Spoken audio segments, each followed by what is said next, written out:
You are now listening to Out of the Blank.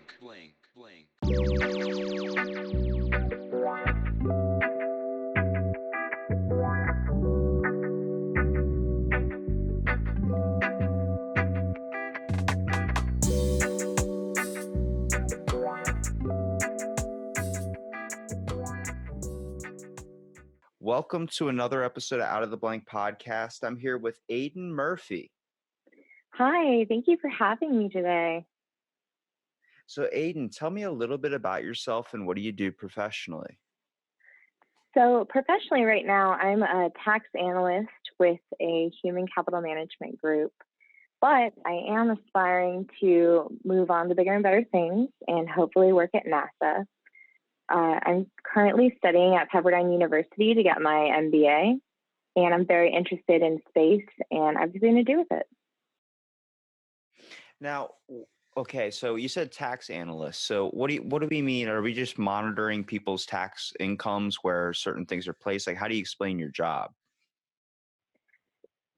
So what I actually do is I work more with the businesses. So if you get a notice from California, where I'm at, then I would go in and I'd work with the agency and resolve it for you. So it's a lot of analytical work and a lot of work with taxes, but for business, not personal. You have to take a lot of math classes to do that, I'm guessing. Yeah, it's a lot of math. For me, I'm not so good at math. So when it comes into taxes, the one thing I've always questioned is like, did you know there's a thing called a death tax? Oh, no, I didn't know that because I don't work with personal taxes. I'm learning something new every day.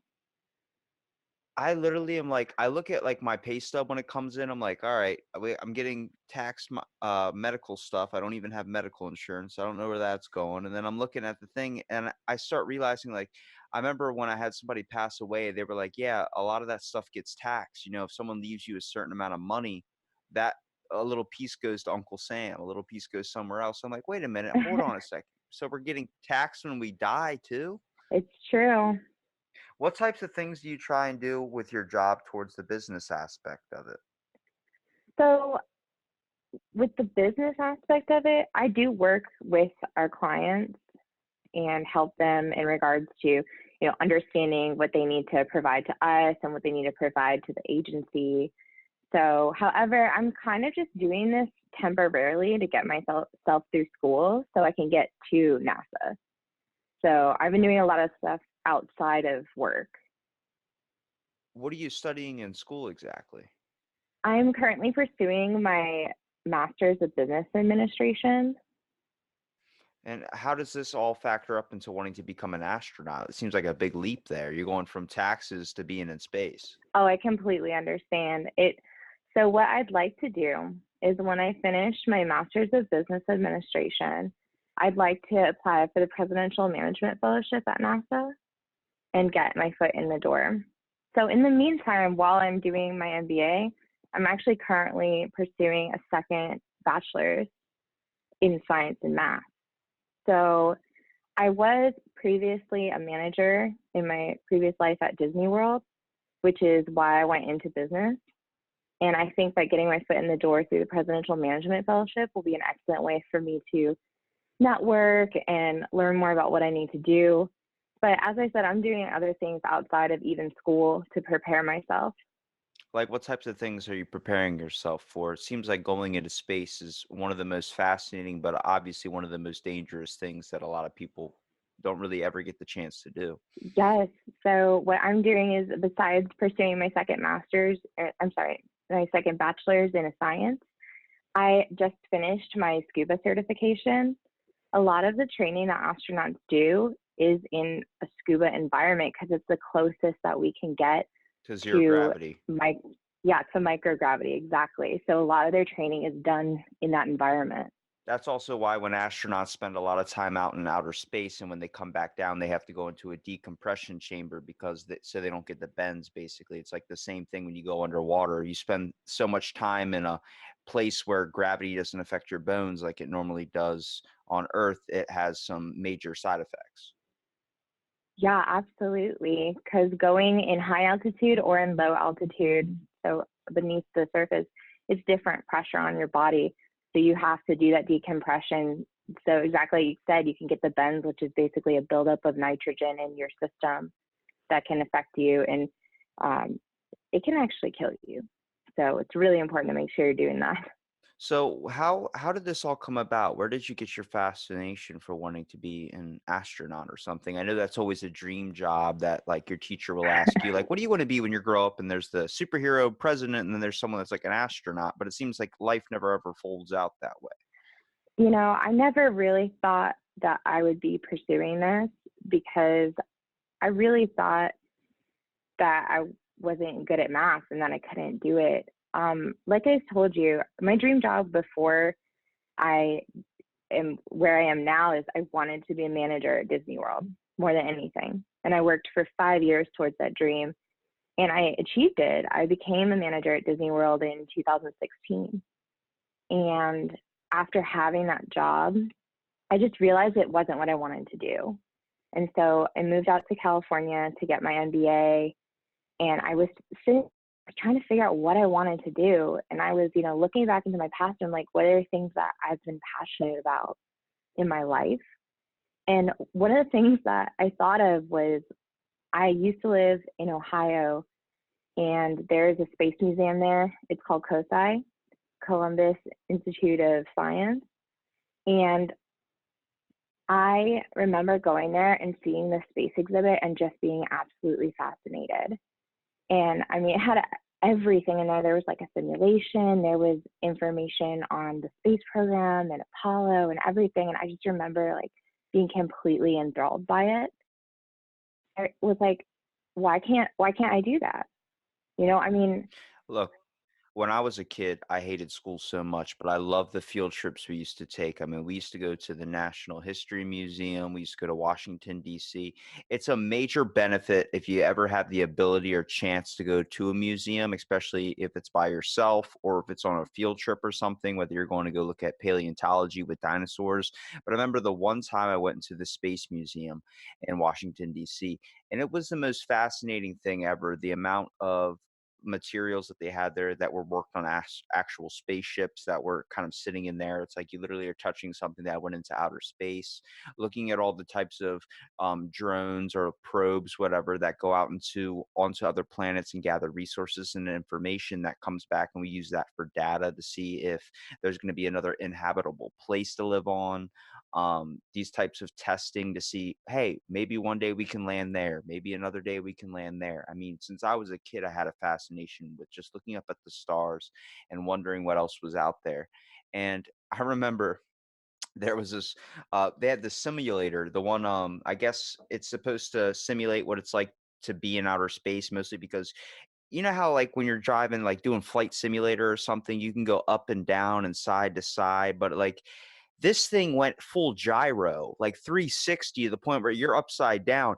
I'm 12 years old and I'm with my 65-year-old grandmom, and she gets in there with me, and nobody warned her that like you can go all around in a circle like a gyro. So she's sitting there and we're flying around, and I'm starting to notice like, hold on, if I go diagonal here, I can make us go diagonal. So I flip me and my grandmom upside down, and she's screaming her head off, screaming my full name, everything out loud, saying she's going to kick my ass when I get out of there.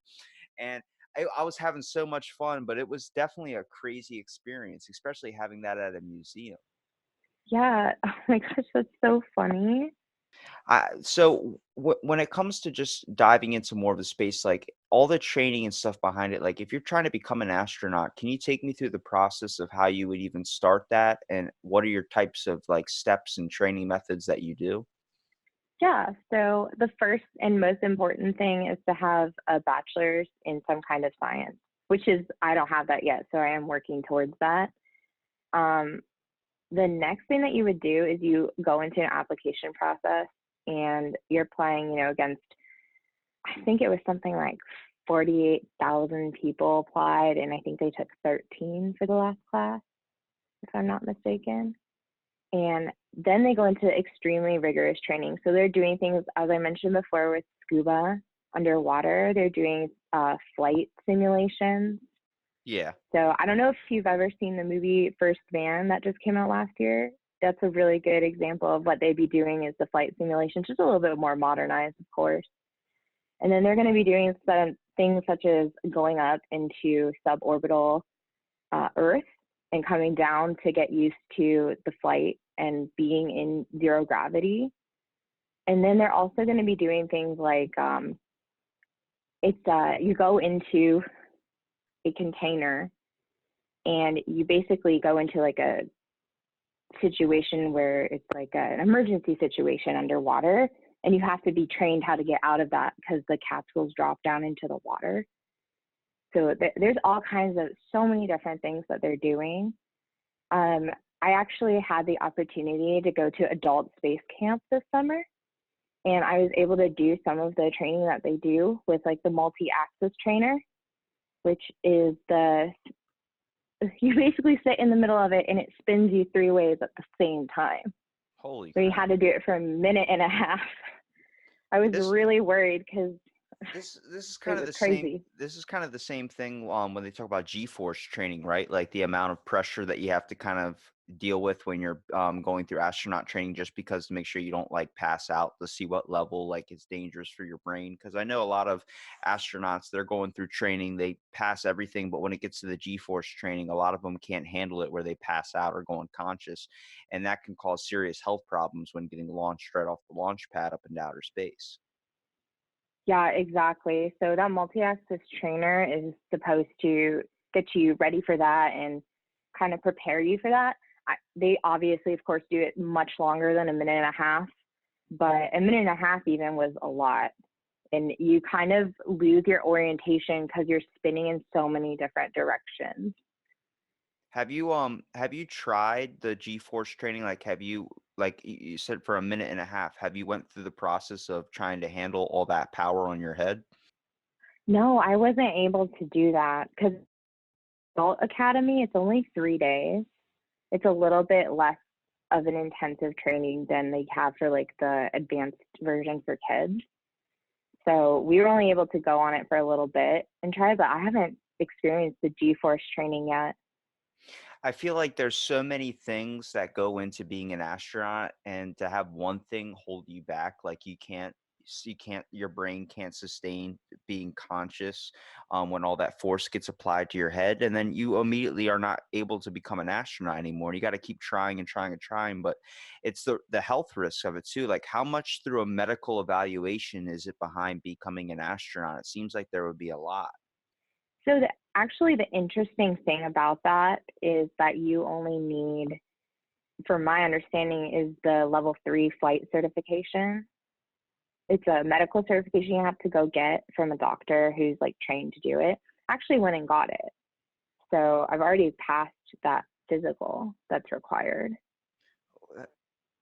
So It just seems I mean, they'll it like, seems like there would have to be a risky process of like making sure like you don't like, because certain people, like when it comes to flying on airplanes, there are some people that have like can get blood clots in their legs if they're sitting too long. Certain things like with their blood can become like very, very like hard for, I guess, for the blood cells to move through. I don't exactly know what that's called, but it seems like when you're going into outer space, you're dealing with something that your body has never ever experienced before, something completely brand new. And it seems like, if you're especially, you can't be afraid of small spaces. Like if you're claustrophobic, just toss out being an astronaut out of your career system. But when it comes down to it, like it seems like there's so many things that your body's not prepared for when going into outer space, that they would have to do a long list of medical evaluations, making sure that your heart is okay, making sure like your levels in your blood, your cholesterol, everything's okay, to, just reduce any blowback onto them. yeah, I'm sure they put you through a pretty intensive physical. So, I mean, my understanding is you only have to pass the pilot's flight 3 to even apply. But I'm sure once you actually get accepted, that they will put you through a physical. Now, have you learned anything more about space just from this fascination of wanting to go into outer space? Yeah, actually, I learned a lot about space through a podcast that I listen to. It's called Space Nuts. Honestly, that's how I learn mostly about space, because it's easy for me to, sit at my job. Because I do, I work an 8 to 5. So I sit there and I do my job and I'm listening to that. And, it gives me a lot of hope for the future. because, so it's hard when you're kind of where I'm at, like trying to change trajectory and learn a new skill, and it all seems, but when you're able to do stuff like that every day, it makes it seem attainable and that you're on the right path. So a lot of what I've learned has been through that. And then I have taken, the most recent course I took was a geology course. So I have been learning about science through that, through just regular classwork. Now, what are your hopes if you become an astronaut? What are your hopes on what you want to do when you get to outer space? Is it the whole idea of just being known as an astronaut, or is there some other mystery or something that you want to see out there? The driving force for me is that I really want to contribute to the learning that we have as a human race. It's not really about being famous or anything like that for me. I'm really just interested in learning, and being in school is like a passion of mine. I love to learn about everything. And so I think that this is something that I've always been interested in my whole life, and that I can, contribute to something bigger than myself. And I think that's what's the driving force behind it for me. And just learning things and seeing things that people have never seen before. We're on our way back to the moon with Artemis. And from there, we're going to go on to Mars. So on the path I'm on, it's going to take me at least 10 years to even get ready. So we might be on our way to Mars by the time I'm ready. It's funny, you can hear so many astronauts say what they're going to do to outer space. They're going to be the first person to do something. If you could think of anything, what would be the first thing you would do? Like that nobody has ever done before. In my thought, I want to be the first guy that's an astronaut that takes a poop in outer space. And then I'm like, wait a minute, there's people probably spending months up there, and I know they're not just holding it in. So that one's tossed out for me. Oh my gosh. I want to be the first person to dance in space. I'm a competitive dancer, so I think that would be really cool. We're not talking about a quick little like sprinkler jig. We're talking about doing a full-on routine. Yeah, There you full-on routine in zero gravity. I bet I'm going to jump really high. I when I see on like movies when someone's like golfing on space or doing something like that, I'm trying to think like maybe I could be the first guy that brings a yo-yo into outer space and then tries to do like a bunch of tricks or something. I don't know if that's been done before. Now, I do have to ask this though. It's a little bit of a random question, but a lot of people kind of bring up this thing, and I'm pretty sure you probably heard about it. And you might laugh when I say it, but the thing called what they call is a theory of the flat Earth, and they say Oh that no. they say that it's on the basis of that there's never any pictures of the Earth from a circular view or a panorama view. They just have it from one side, so it looks like it's flat, and that's why it shows no edging. What are your thoughts on that? Well, I am definitely. I just feel like for someone that's an astronaut or for someone that wants to become an astronaut, or anybody that has any sense on wanting to know what the Earth is like, I feel like, you can easily kind of figure out that it's not flat. But when it comes to that idea, it does make me chuckle a little bit.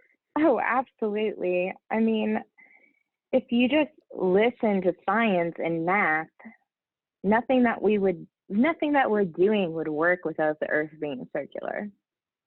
You wouldn't be able to fly from place to place. You wouldn't be able to have an orbit, or things wouldn't be able to orbit around the Earth. And they're definitely doing that. We have satellites up there. It's kind of fascinating to me when people just kind of blatantly ignore science. There are people that study things for as long as you've been alive that are telling you this, but yet you think that you're smarter than somebody with a PhD. Well, a lot of those people that think they're smarter find a Wikipedia article or something that tells them that person that does all that research is wrong.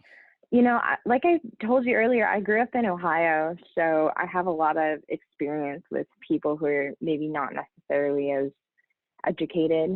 And I can understand when you just haven't been exposed and like this is the idea that you've been given, but even the information age. And if you just apply logical thinking, the Earth could not possibly be flat. That wouldn't even make sense. I try and be as open-minded as possible, mostly because when it comes to space, there's a fascination out there, mostly because it's something that we know nothing about. Like we feel like we've got a good grasp on it, but we've barely scratched the surface. I mean, we think we know everything about Earth, but we barely know anything about the Earth that we're on. We've lived here for so long, and there's still 70 something percent of the ocean that we have left to discover. Like Mhm. there's just so much out there, and I think that, like you said before, living in an information age, this fascination with wanting to go into outer space to look for new life or look for somewhere, that's always where I thought astronauts, in my opinion, were like, you know, the professors, the philosophers, because they're going out into outer space, they're doing a dangerous mission, they're literally, risking their lives. I mean, how many times do you hear that like an accident happened where something like right off the launch pad explodes, all that training, all that hard work going into outer space, like the whole hopes of really, it's like when you're flying in an airplane, you're clenching the seat just hoping when takeoff is going to be okay and you're just flying in the air. That's the same thing they're doing, except they're going through a severe, basically 10 times more like dramatic experience than just flying on an airplane. Yeah, I mean, you're absolutely right. They're risking their lives to further our knowledge and understanding, and it's absolutely admirable. Now, when it comes to, we were talking about before, kind of the reason why you wanted to go in space. If there was something that you wanted to do, whether you were being one of the researchers on one of the space stations, or whether you're doing the repairs, or whether you were just up there enjoying the view, kind of like a ride along trip, like, hey, pay $1 million, we'll send you up in outer space. Which one would you find fascination with? I feel like for me, it would be trying to really discover more about the planet, whether it was the moon that you wanted to go on to, even though that's not considered a planet, but whether it was just taking the time to step on new ground that not a lot of people have walked on before, and trying to analyze every little bit about what this thing was and what it holds. Yeah, honestly, I would agree with you. I think that for me, doing scientific research would be the most fascinating. I had the privilege of taking a science history class through Coursera, and I thought it was amazing because they gave us clips of all of the different missions that had been done. And on the Apollo mission, there, oh goodness, I'm probably going to mix up my numbers. I think it was Apollo 17, where the they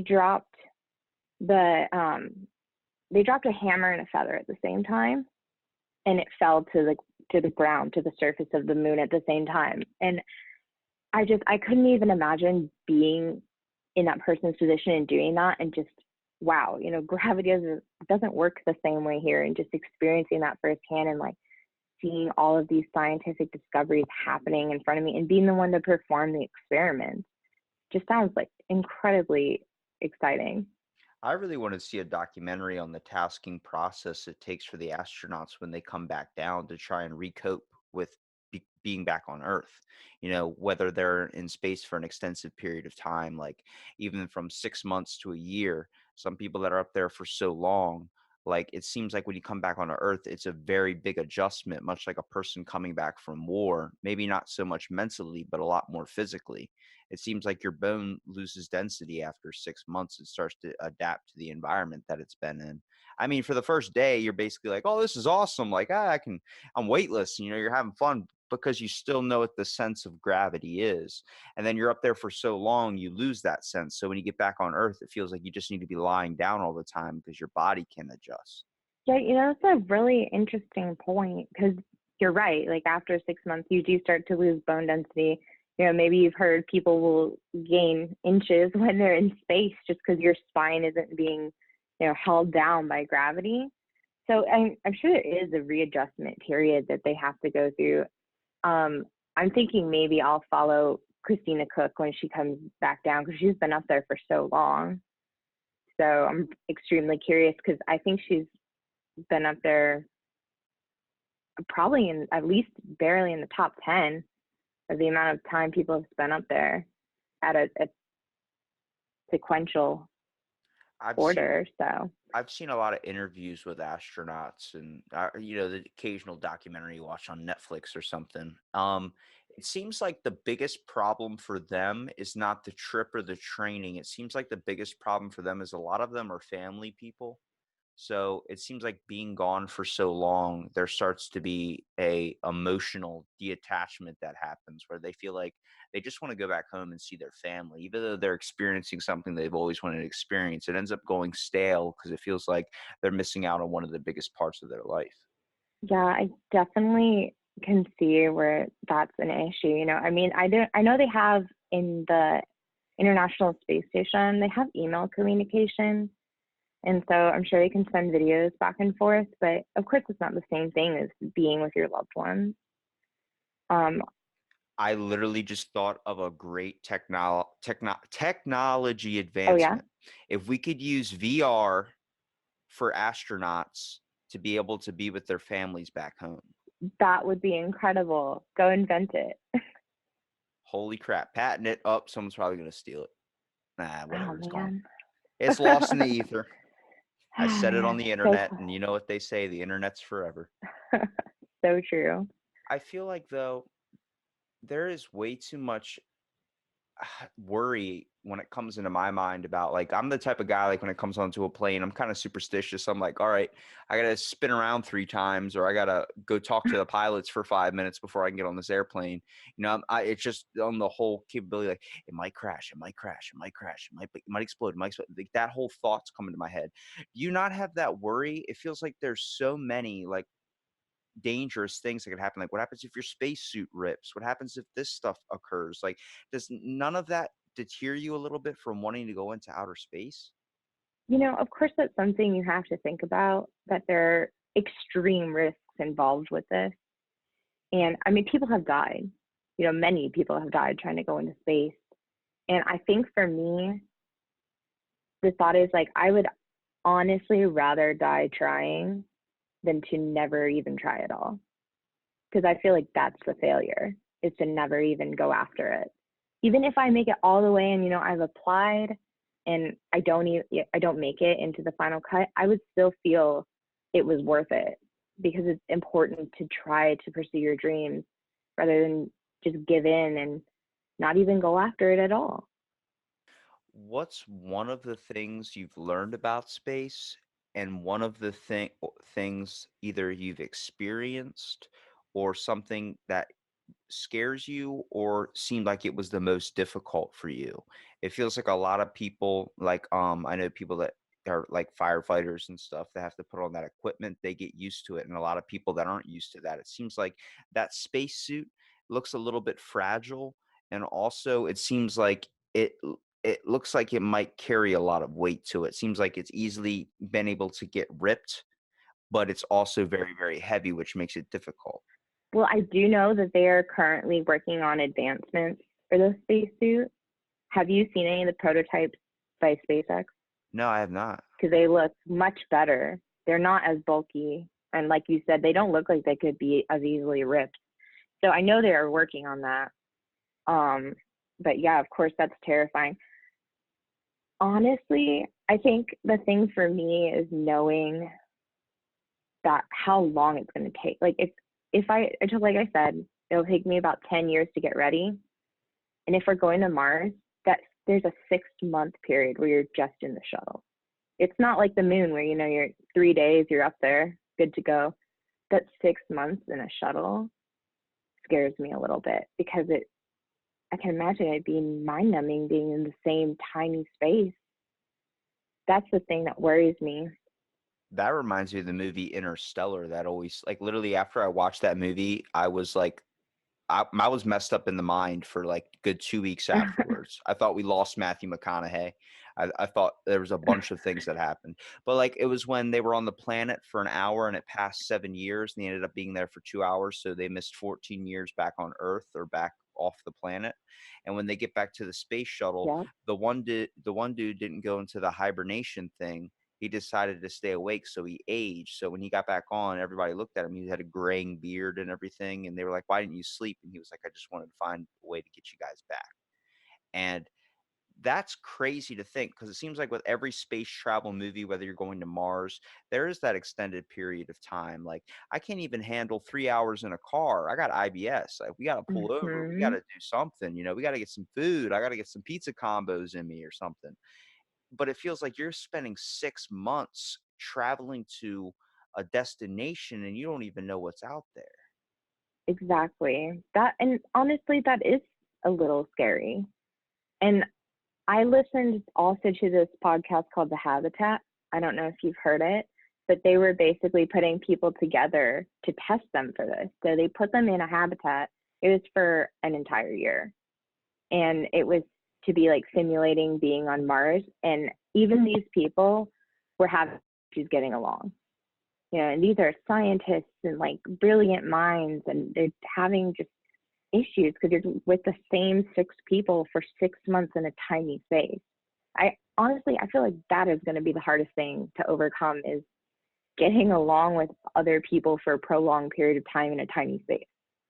Yeah, you definitely have to. I mean, I think after a while, you're stuck with your family for 7 days inside the same house and nobody leaves. Somebody ends up reaching for a butter knife at some point.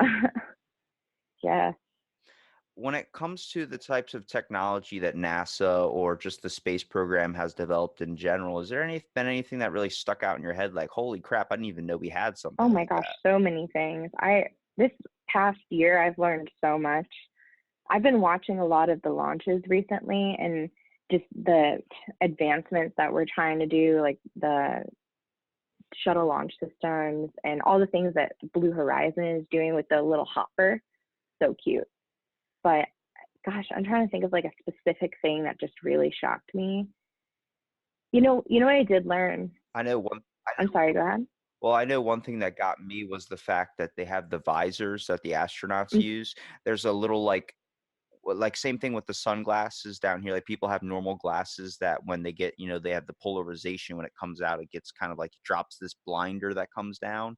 Same thing with the astronauts' little mask or whatever. There's like a radiation shield or something that helps. Like, it's that yellow thing. Yeah. Mostly, like, when they have it up, it's clear. Like, you can see through it like a windshield. But then they drop that down when they get into outer space. It's one of the most badass things, I think, when if you're an astronaut and you're just rocking that visor all day. Yeah, that is amazing.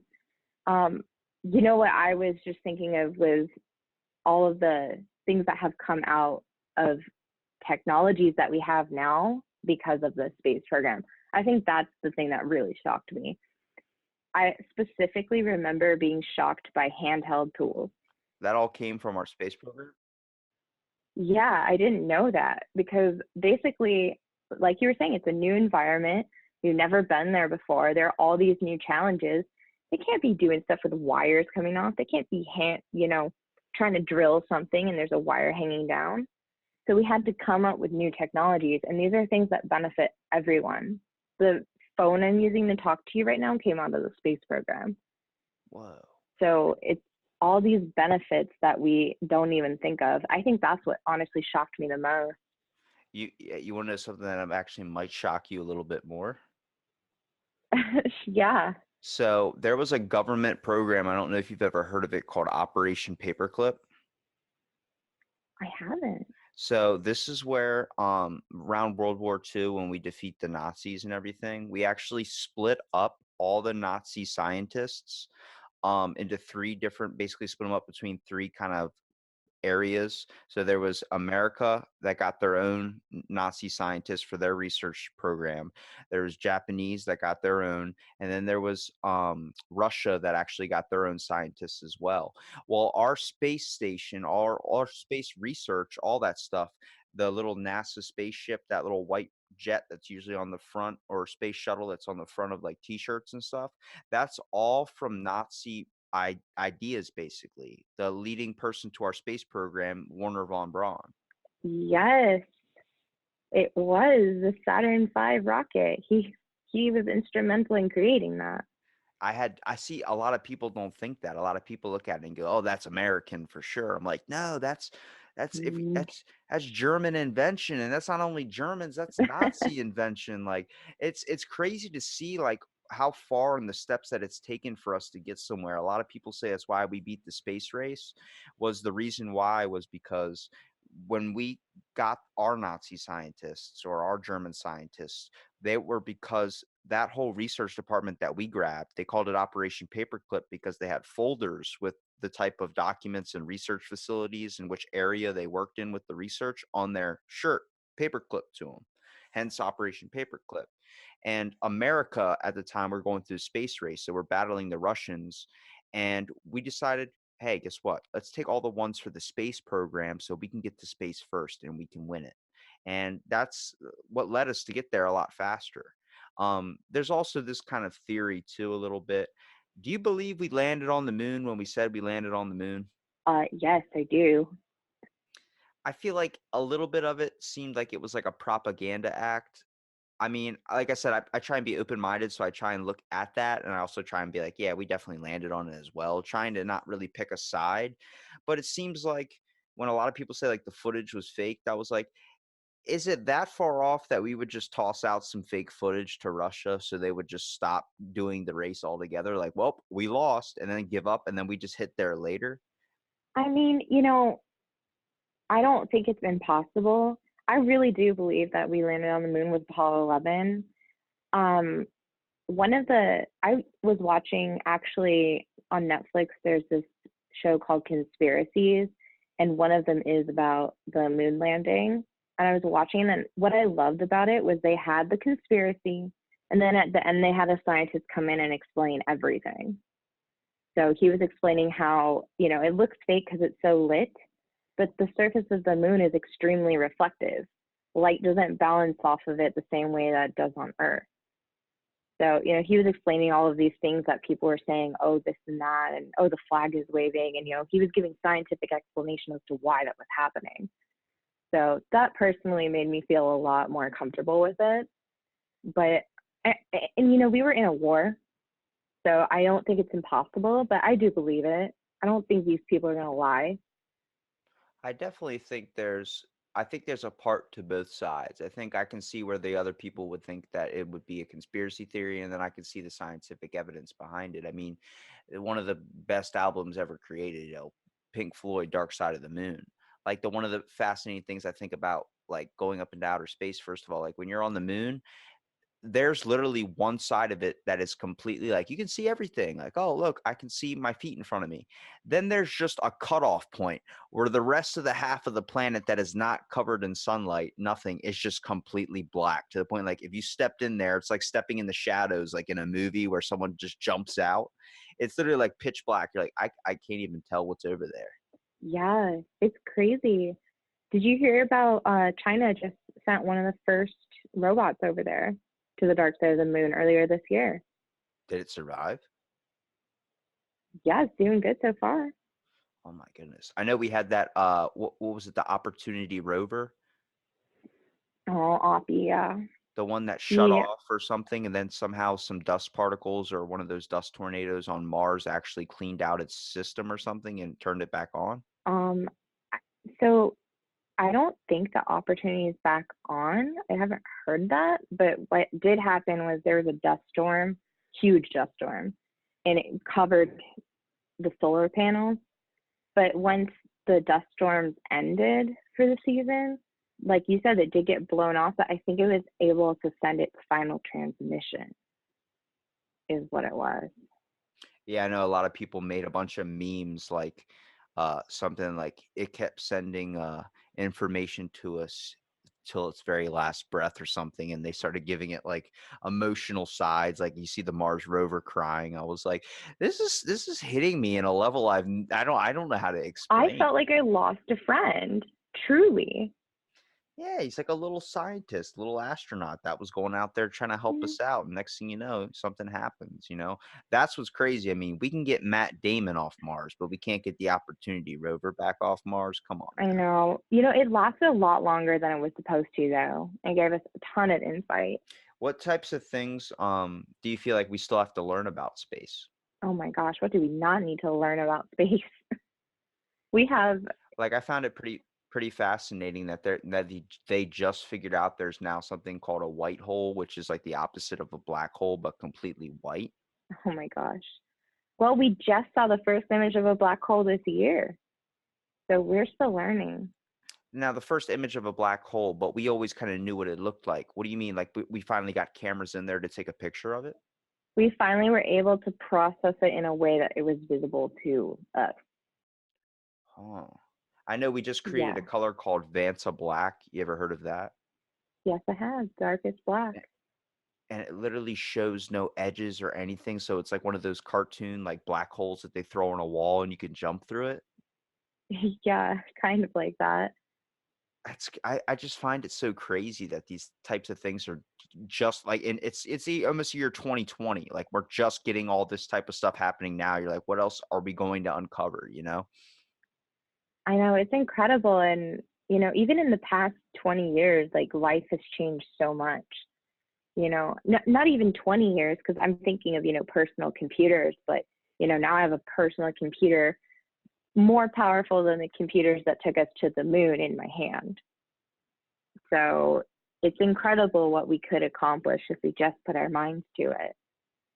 I definitely think a lot of more virtual reality stuff that's coming out. We see it be influenced into the medical industry. We see it be influenced through a lot of physical therapy treatments as well, helping people get over like losing a limb or something, be able to use virtual reality Hmm. goggles to help them kind of adjust back into that.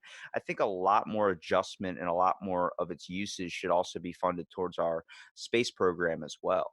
It seems like we can do a lot if we can basically virtually scan the moon and then have somebody be able to experience it in training to see what it's like up there. Yeah, that's actually a really good idea.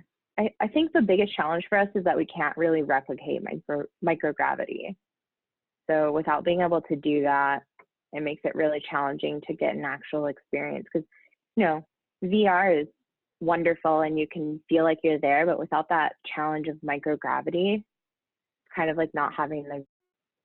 I feel like there's a lot of more research too on just on the moon. It seems like we're moving off to something else, and it seems like the moon, like we we haven't really scratched the surface of it. You know what I mean? It still boggles my mind that I get that, hey, let's go check out Mars. Let's go check out something else now that we're able to travel farther and farther and take more long just distance journeys. But it's like, let's try and uncover more about the moon. It seems like there's still a key thing there, or maybe like an element or something that we can pull out of there that could possibly help out Earth in some way.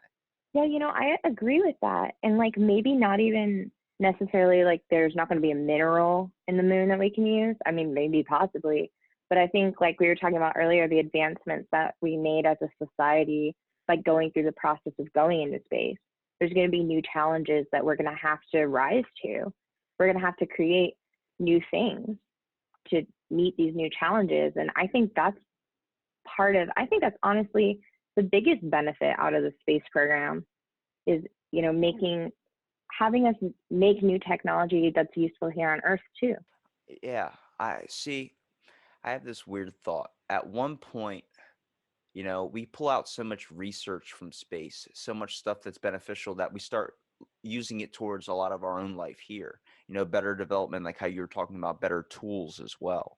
I mean, the amount of tools that are created by just our space program in general, just to be able to maintain and function up into outer space and be able to send research back is amazing. Whether it's our devices that we're using for drones or probes, or whether it's our devices that we're using just on maintenance, such as like the bungee cords that they use, the type of fabrics that they use just for the spacesuits in general.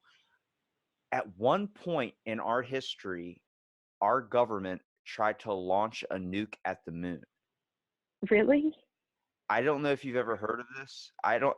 It's called Project A119, and it was around the time we first developed like our nuclear weapons. And we wanted to fire it off at the moon to show everybody else how kind of strong we were. Like, hey, you see what we can do? Don't mess with us. And then some random dude just pops in the back. He's like, guys, if we do that, it's going to mess up everything. If we go into outer space, we're not going to know what the gravity might shift. There might be something that could be created that could actually end up being an anomaly that's not supposed to be up there. You're going to cause radiation, these types of things that don't belong up there. You're going to mess up everything that we're going to do with our research program. And then they were like, should we do it? All right, maybe that might mess up our research. We're going to wait. We're going to hold back. Well, thank goodness they didn't do that because that sounds like a terrible idea. I see what one thing that got me as a kid too when I was learning a little bit about space, when you get that basic science class or something that's like, oh, here's the moon, here's Pluto, it's not a planet anymore, it's just made of ice, and you're like, what? But Pluto's like my favorite Disney character. That's where you got your Oh. fascination with space. No, it's not, I swear. Yeah. See, the one thing, like you went to space camp, only space encounter or any type of space thing that I've ever experienced was when I went to the not Wally ride, the ET ride up in Universal Studios. Um, So oh, they yes. had the moon thing, and then when you're leaving, it's like all like lunar, all these types of like space type theme things. And I walk over and they give me this packet, and it's like a food packet. I'm like, what is this? They're like, it's astronaut food. I'm like, astronaut food? What are astronaut? They're not just eating a burger. Like, there's nothing like I'm about probably 6 or 7 years old when they're doing this. Just eat it. It tasted like a Three Musketeers made of marshmallow. Yeah, the ice creams, I they're was so good. Now, is that real food that astronauts are eating? I feel like they probably get like dried like meal packets like our military uses, like dehydrated food. See, that's more accurate. So, like, the really amazing thing about going to space camp, not only is it incredibly fun, it's incredibly educational, and they had all these packets out for us to see if what they're eating. They're trying to upgrade them, per se, but they basically are just in a tiny little foil container, and they're just dehydrated things that you would normally eat, like dehydrated meat or dehydrated vegetables, and you have to just rehydrate them when you're up there. I mean, is there anything exquisite? Like, are they getting like a dehydrated hot pocket or something? Not as exquisite as a hot pocket, but I think some of the things that they were saying that they eat a lot, it's mostly like protein, like a lot of meat that they're eating up there. Probably for their bones as well. It seems like they might need that and a little bit of vitamin D as well to keep them strong too. Yeah. And I think nowadays, especially with the people that are going up to the International Space Station, they can slide in a little request like, hey, can I get some mac and cheese? And I think that they can do it for them. We just created another idea. This podcast is filled with ideas. We should make a catering service for astronauts. I'm completely down. I am a business major, so I think we could get this. Like, about Uber Eats. What about an Uber Eats for astronauts where a dude has to get on a space shuttle? Like, what's he want? He wants a McDonald's cheeseburger. What does everybody else want? Like, somebody's going on a food run. Who's getting the Domino's pizza? Do they deliver in outer space? I don't know. They do now. Yeah, Pizza Hut. 30 minutes or less, bitch. Get up into outer space. Oh my God. I'll let you. We'll be up there. I'll have to let Elon know. Just like, hey, can we borrow your Falcon X really quick? Or can I go deliver it? Oh man. Throughout all your kind of research, like what's one hope that you have for the future besides just going up into outer space? Like what's one thing that you kind of are in hopes for that's kind of out there, whether it's aliens, whether it's something or just something you want to not like so much as dancing on the moon or dancing in outer space, but one thing you would possibly do when you get up there. It seems like a lot of people on Earth are fascinated with naming a star after somebody. What would you do? Would you engrave your initials or something into the moon? Would you leave a piece of yourself up there? No, I don't think I would do that because I want to preserve it for the next people that get to see it. One thing that I would want to do is if I was able to go to the moon, I would want to see Neil Armstrong's footprints for myself. I think that would be amazing. But no, I don't think I would put my initials up there or leave any part of myself because I just want to be a part of the bigger experience. It's not really about me per se. I feel like for me though, I'd probably take like a piece of the moon back with me. I wonder if that's probably not legal. Oh yeah, I'd probably take a little moon rock for sure, but I don't think I'd leave anything. Yeah, I'd probably be breaking some rules with NASA. I don't think they'd let me go up into outer space. They're like, you ate all our meat packets. I'm like, I'm sorry. I'm so sorry. Where's the bathroom on the space station, please? So when it comes to the suits, though, you've actually put the suits on. I haven't. I've only been able to wear a flight suit. So when it comes to that, one thing that I am working towards is being able to go to Project Possum, which is pretty much the closest that you can get to experiencing astronaut training without going through it yourself. It's run out of Embry-Riddle in Florida, and it is basically a certification. You'd be a citizen astronaut once you completed it. And I think there I'll get to put on a spacesuit finally.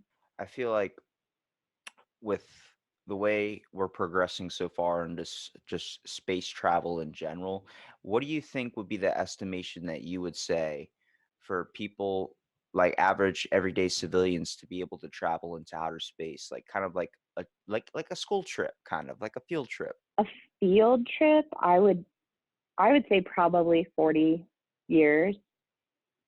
I Really that close? Yes, I would say that close. I mean, even for space tourism for like very rich people, I would say it's coming in like the next 15 years. Now, would you say that's just because the way we're progressing so fast, or just how people are going to want to be wanting to get up there more, I guess? It seems like we're dealing with this giant rise nowadays with space culture in general. It seems like everybody's now fascinated with just going up and traveling somewhere else. Most people want to travel to Hawaii. Uh, Me, I'm okay with traveling right down the street, but it seems like a lot of people are now fascinated with just wanting to venture into space and seeing what's else out there. I think that's a lot of influence from movies as well. yeah, I think it's all the three things that you just said. Like we're progressing so fast. There's a huge interest in it, and we're just going to have the capability. I think that's going to be even greater, the interest around it, once we are doing Artemis and we're getting, daily updates from the moon. And especially nowadays, back in Apollo, where it was, oh, here, I'm handing out my newspaper, it's going to be instant on Twitter, social media, everywhere. So I think it's going to really pique an interest in the next generation. And so I think that people are going to want it. And, people like Elon Musk are going to see a business opportunity. So they're going to provide it. I can already see it now. Aidan, on your Instagram, you're going to be having selfies in outer space. That's definitely true, for sure. Yeah, that'd be the first thing I would do when I get into outer space. I'm like, look, hey, guess what I'm doing? I'm on the moon right now. Yeah, that would probably be me too. So what exactly is Artemis? I'm not too familiar with this. So Artemis is the new project that they have announced with NASA, and NASA is going to take the first woman to the moon. So it's going to be a pretty big event in our history. And we're going back to the moon, and from my understanding, it's going to be kind of more of a permanent thing because we really want to use the moon as kind of a jumping off point because it's a little bit closer than we are to, interstellar space. So I think they're going to start trying to, I don't want to say colonize. I think it'd be more like Antarctica where there'd be only a few scientists there, but getting people Build a up there. station there. I think that's the main goal for the future. Yeah, we've had thoughts, I think, in our government for a while now about colonization of the moon, but it seems like it never went into effect just because a lot of other things arise, such as like we had some problems down here on Earth we had to take care of. We had something occur that kind of seemed to delay our plans, but it seems like we're at a point now where we could probably use that as a primary thing of focus. I mean, if we're using anything towards research or anything towards understanding space a little bit more, it seems like if we started putting a lot of our stuff onto the moon, and transporting a lot of materials, resources, and things to do more research and build a facility there. If we're going to do a space launch, instead of using it from Earth, it would be a lot more, I guess, easier if we could just launch them straight from the moon. Exactly. So I think that's part of this project that we're trying to accomplish because launching from Earth and launching from the moon and then terraforming Mars and then launching out of Mars. That's kind of the game plan, I think. I can already tell you, if me and you went into outer space and we're dancing up in outer space, I'm playing Michael Jackson's Thriller for sure. You know what? I'm here for it. We literally get to moonwalk on the moon. Like, I wonder if any astronauts have done that. They probably have, but I feel like that's still something people are like, why would you do that? Like, why not? And then you just start floating out into space like, what's up? Oh, no. We haven't been to the moon since the 70s, though. I don't even know if moonwalking was around back then. Wait, we haven't been to the moon since the 70s? The first person to moonwalk on the moon. Why haven't we No, done it since we've not. been up in outer space so much? Are we just lost interest in the moon? I don't think it's a lost interest. It's just, we've been there, done that kind of thing. What? Are you kidding me? There's so much left to discover on the moon. When I I saw agree. Terminators and they had the whole Terminator robots on the moon, on the dark side of the moon, I was like, did anybody check over there? Nobody checked over there. Did anybody look under that rock? Nobody look under that rock? I'm gonna go look under that rock. Yeah, I don't think that happened. So we should probably go back and check it out. I feel like if you're gonna I had no idea that we haven't been on the moon since that long. I thought since we've been going to outer space, there's just been people that have been like stopping by, pulling a little bit like research fragments, and then going back up into the space station. I had no idea we literally haven't touched ground on it yet. Yeah, no, not since the 70s. We've only been up in, Skylab and International Space Station. We've really just been there. We haven't really left Earth's orbit in a while. Not any people, anyway. We've been sending robots. If you could change one thing about our space program, what would it be? It would be funding for the space program. You would try and funnel more money into research instead of doing other things such as like military and stuff. Yeah, so interesting fact, all of the money that NASA's ever received doesn't equal 1 year's worth of military spending. Wow. So I think maybe we could take a small fraction of that and funnel it into our space program. Yeah, I thought that was going to happen when Donald Trump literally made another branch of the military, the space program. One would think, but not so far. He has been giving more money to them, though, a little bit more than previous. But I definitely think we need to start spending more time into research and spending less time into showing like off our guns or something. I feel like there's a lot more to knowledge when it comes to the greater power of things too.